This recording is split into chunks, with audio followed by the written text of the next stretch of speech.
개화를 추구하는 사람들과 개화에 반대하는 사람들 그 사이에 치열한 갈등이 벌어지는데 그것이 이제 이모군란과 갑신정변으로 나타나게 됩니다.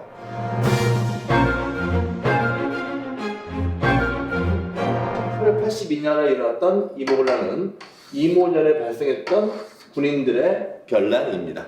군인들이 왜 변란을 일으켰을까요? 그것은 1882년 당시에 통리계모함을 추구하고 있었던 개화정책 가운데 군대 개혁이 있었죠. 그때 군대 개혁하면서 뭘 만들었더라? 그렇죠. 별기군을 만들었죠. 그 별기군을 중심으로 해서 신식군대를 양성을 하다 보니 구식군인들에 대해서 차별대우가 발생합니다. 이 구식군인에 대한 차별대우, 이를테면 월급을 1년 이상 안 줬다든지 1년 만에 주는 월급에 뭐 쌀과 겨, 썩은 쌀 이런 게 막 섞여 있다든지 이런 거를 월급이라고 1년 만에 받고 구식군인들이 매우 화가 나서 들고 일어납니다.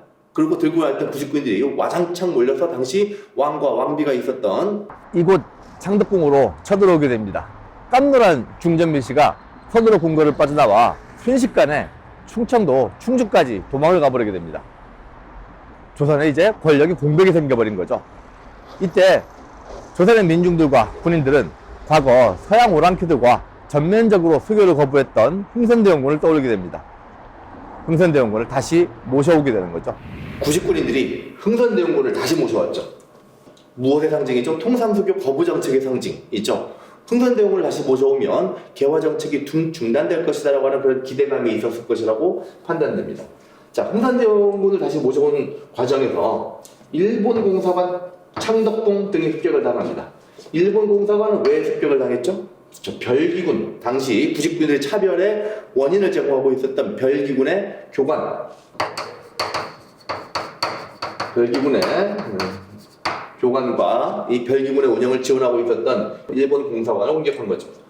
그리고 나서 흥선대원군이 다시 재집권을 합니다. 흥선대원군이 재집권을 하자마자 모든 개화 정책을 다 중단시킨 거죠. 그래서 당시 구식군인들의 차별대우의 상징이었던 별기군 폐지, 그 다음에 이영으로 축소되었던 신식군대를 오군영으로 다시 원상태로 회복시킵니다. 이때 숨어 있었던 민씨일파들이 이제 정치적인 회복 혹은 정치적인 반격을 준비하게 되죠. 어떻게 정치적인 반격을 할 것이냐? 청나라를 불러들입니다. 자기네 민씨일파 힘만으로 정치적인 회복이 되지 않자 청나라를 불러들이게 되는데 이때 청나라 군대가 흥선대원군을 납치하는 사태가 벌어지죠. 뭐 흥선대원군이 아무리 잘했던 못했던 그게 중요한 게 아니고 외국 군대에 의해서 당시 이 나라 최고 권력자가 납치당하는 사건은 대단히 굴욕적인 사건이라고 할 수 있겠어요. 심각한 주권 침해라고 할 수도 있겠죠. 자, 그렇게 하면서 일단 구식군인들의 변란은 마무리가 되어버리고요. 반란을 최종 진압했던 청나라가 결정적인 힘을 갖게 됩니다. 이후 조선에 대해서 내정을 노골적으로 간섭하기 시작하죠. 청나라 군대가 조선에 주둔을 하고 그 다음에 조선의 내정을 간섭하기 위해서 각종 고문들을 파괴합니다. 내정 부분에 그리고 외교 부분에 마젠창, 멜렌도르프와 같은 이런 고문들이 각각 파견되는데 사실은 고문이 와서 조언만 하는 게 아니라 무엇을 하는 걸까요? 그렇죠. 내정 간섭을 하는 거죠.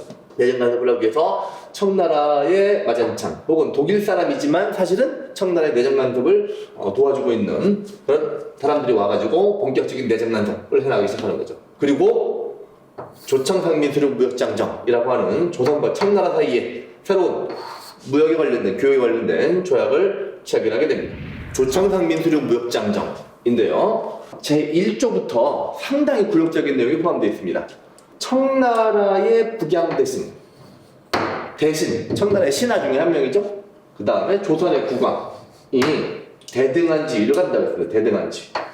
한 나라의 왕을 자기의 나라의 신하하고 똑같은 레벨로 맞춰버린 거죠.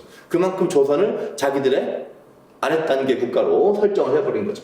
제4조, 행상이 필요할 경우 지방관의 허가서를 받아야 한다. 이 얘기는 뭐냐면 허가서가 존재한다는 얘기죠. 허가서를 받으면 얼마든지 내지 행상이 이게 포시블, 임포시블, 포시블하다라고 하는 걸 보여주는 거죠.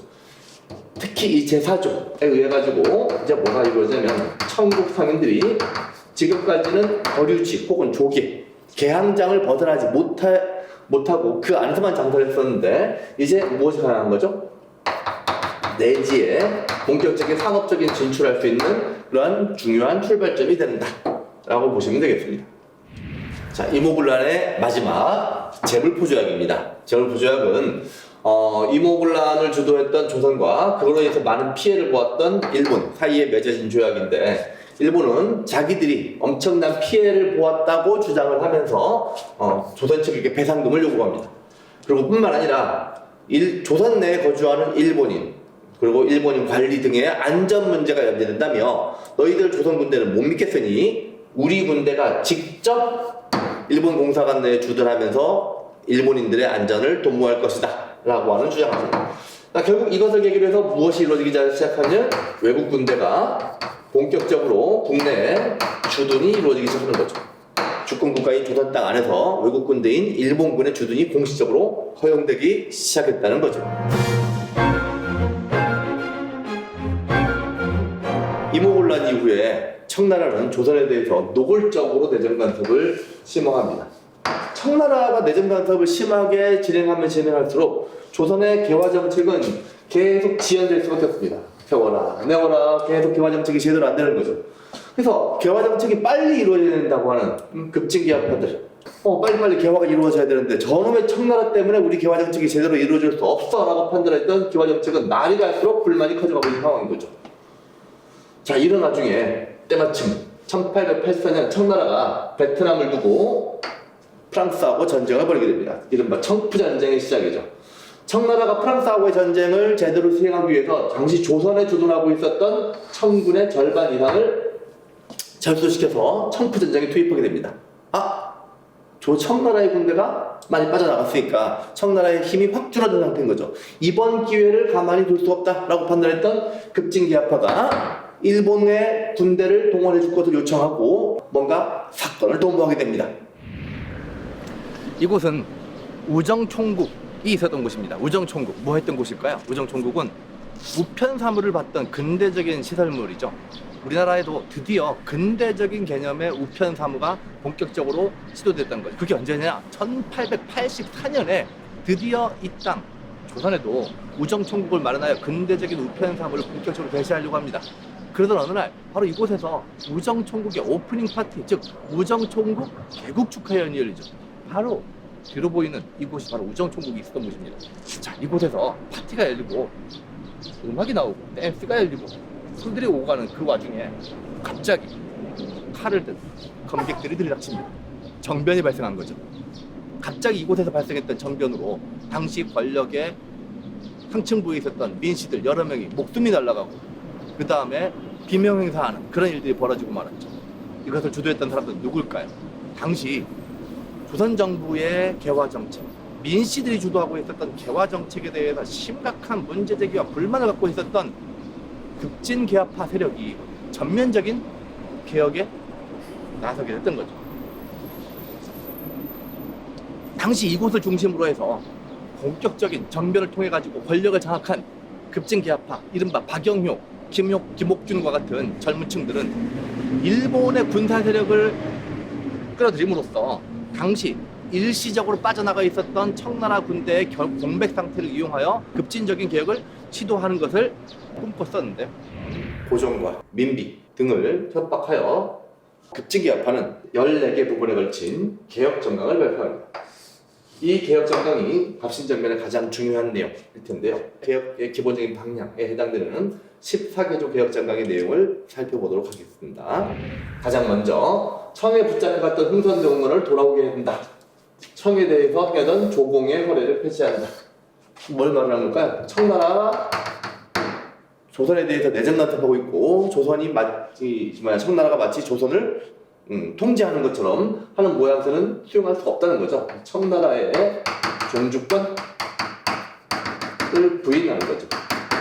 사실 흥선대원군은 앞서서 말씀드렸지만 그가 개혁을 지향하는 사람이든 아니면 보수를 대표하는 사람이든과는 무관하게 조선의 정치를 대표했던 사람이 청나라에게 붙잡혀간 것 자체가 대단히 국가적인 굴욕이라고 그랬죠. 그분을 되돌아오게 하고 이 청나라하고 관계를 청산함으로써 조선과 청나라의 관계를 수평적인 관계로 만들겠다라고 하는 것이 제1항의 주요 내용이라고 할 수 있을 거고요.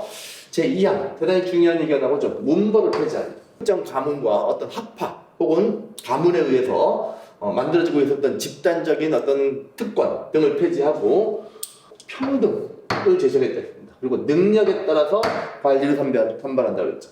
이른바 인민평등권의 확립.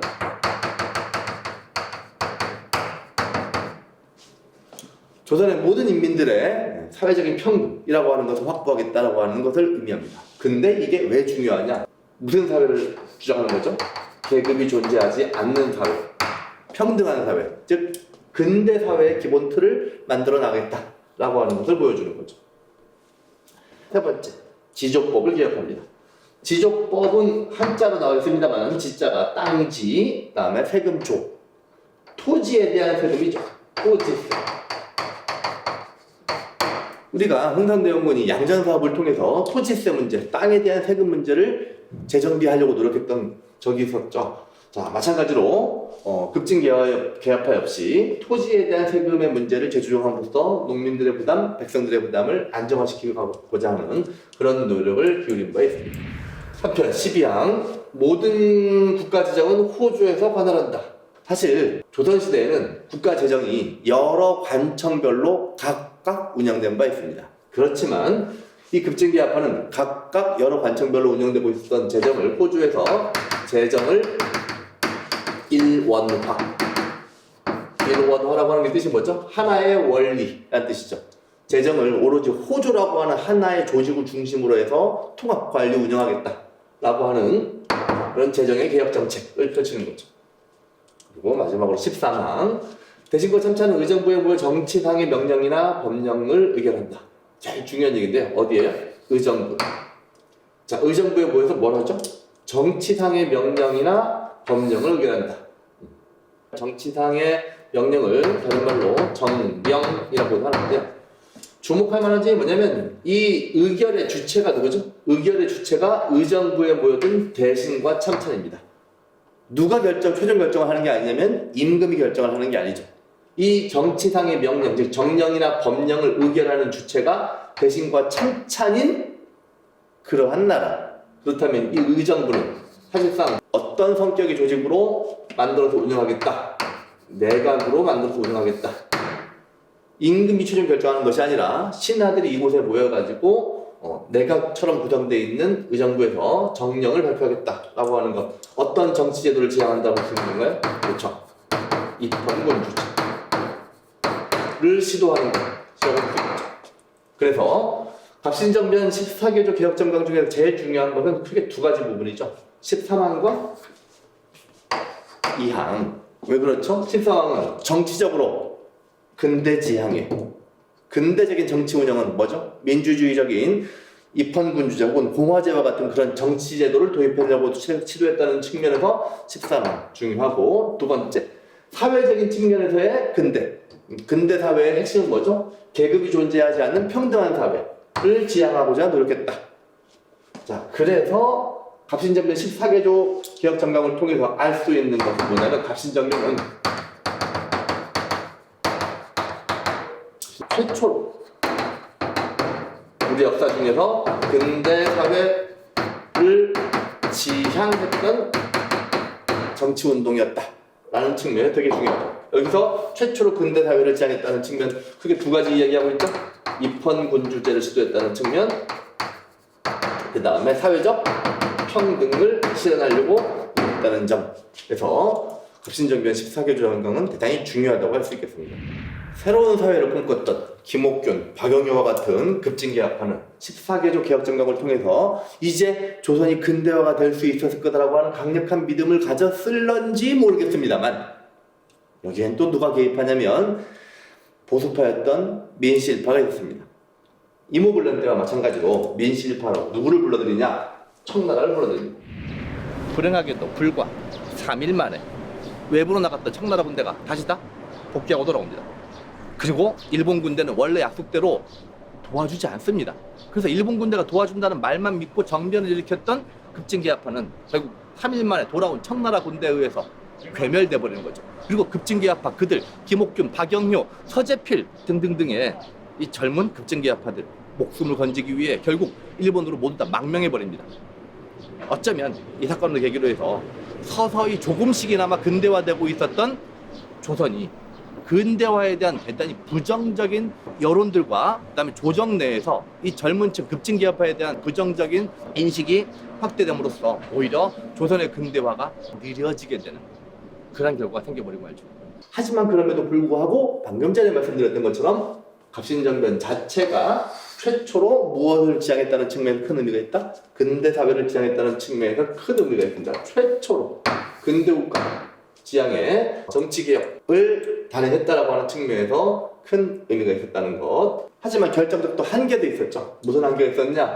이 갑신정변에 수많은 조선의 민중과 백성들이 함께 동의하고 참여했으면 훨씬 더 이 개혁이 이루어질 수 있는 가능성은 컸을 거라고 봅니다. 하지만 이 개혁은 급진적인 생각을 갖고 있었던 소수 지식인 중심, 김옥균, 박용효 같은 사람들만 여기에 참여함으로써 이 백성들이 다 모두 함께 참여하는 아래로부터의 개혁이 아니라 위로부터의 개혁에 불과했다는 한계. 결국 개혁이 3일 만에 실패하는 중요한 원인이 되는 거죠. 또한 자기들 내부적으로 충분히 힘을 길러가지고 개혁에 성공을 했다기보다는 지나치게 일본의 외세에 의존함으로써 결과적으로는 청나라 군대가 개입함으로써 3일 만에 모든 게 게임이 오버 돼버리는 그런 결과가 되었고요. 그리고 이 사건이 끝난 다음 누가 조선에 대한 입김이 훨씬 더 커지는 걸까요? 그렇죠. 청나라가 훨씬 더 조선에 대한 영향력을 키우게 됩니다. 자, 앞서서 배웠던 82년에 이모군란 이후에 누구의 영향력이 커졌다고요? 청나라의 영향력이 커집니다. 84년 갑신정변 이후엔 역시 청나라의 영향력이 훨씬 더 커집니다. 청나라가 이 이모군란과 갑신정변을 계기로 해서 조선에 대한 정치적 영향력이 대단히 강해지기 시작했다라고 하는 측면 알아두시면 되고요. 한성조약, 일본은 이 갑신정변이 실패한 이후에 자기들이 피해자였다라고 피해자 코스프레를 합니다. 그러면서 배상금을 챙겨야죠. 중요한 건 청나라와 일본 사이에 조약이 체결됩니다. 텐진조약이죠. 그 텐진조약의 내용에 따라 가지고 청나라와 일본의 양국 군대가 모두 철수하기로 합의합니다. 필요하게 양국 군대가 군사적으로 충돌하는 상황 자체를 두 나라도 원치 않았던 거죠. 결국 청나라와 일본군 모두가 자기네 고향으로 돌아가는데 혹시라도 나중에 조선에 군대를 보낼 경우에 어떻게 한다? 사전에 서로에게 통보하겠다라고 합니다. 자, 나중에 1894년 도항농민운동 때 청나라와 일본 군대가 동시에 한반도에 들어와서 자기들끼리 전투를 벌이는 이른바 청일전쟁의 중요한 배경이 되기도 합니다. 나중에 이 사전 통보 조항 때문에 그렇다는 거죠.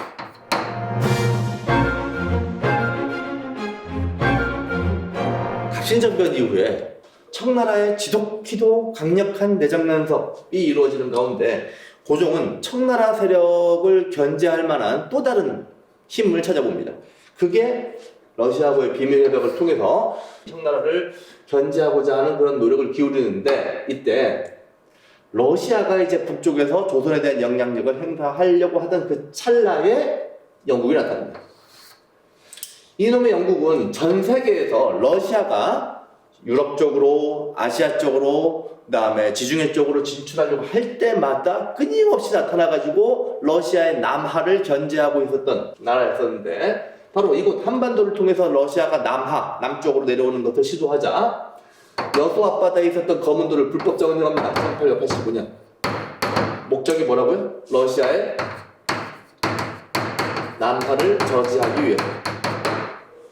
이제 영국까지 한반도 정세에 관여해가지고 난리가 나는 거죠. 한반도를 둘러싸고 일본이 되게 큰 관심을 보이고 있죠. 그리고 청나라가 조선에 대해서 막대한 영향력을 행사하고 있죠. 이 영향력을 줄이기 위해서 누구를 불러들였죠? 러시아를 불러들였더니 이번엔 또 누가 나타났나요? 영국이 나타납니다. 영국이 나타나가지고 검은도에 대한 불법 전쟁을 통해서 결국은 한반도가 청나라, 일본, 영국, 러시아 등등등 세계 열강들의 각축전의 현장이 되어버리는 거죠. 이런 와중에 독일 사람이었던 부트러, 그 다음에 최초로 유럽 여행을 다 마치고 돌아왔던 우리 유길춘 선생, 이런 분들이 조선에 중립이 필요하다, 이러한 국제적인 혼란한 여러 가지 열강들 대립관계 속에서 대외적인 중립을 선언하는 게 필요하다라고 하는 주장을 하게 됩니다. 영국이 갑자기 검은도를 점령하고 조선에 중립이 필요하다고 이야기하는 시점이 언제라고요?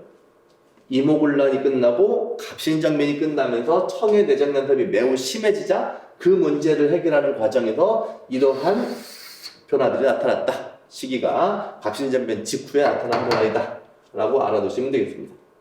자, 오늘은 여기까지 이모곤란과 갑신전변에 대해서 알아보았습니다. 다음 시간에는 1894년 동학농민운동에 대해서 알아봐야 되겠는데요. 동학농민운동이 일어났던 주요 지역이 어디죠? 전라도죠. 호남지방. 호남지방에서 일어났던 대대적인 농민운동의 현장까지 가봐야 되는데 참 이거 전라도까지 언제 가나? 갈 수 있으려나 모르겠네.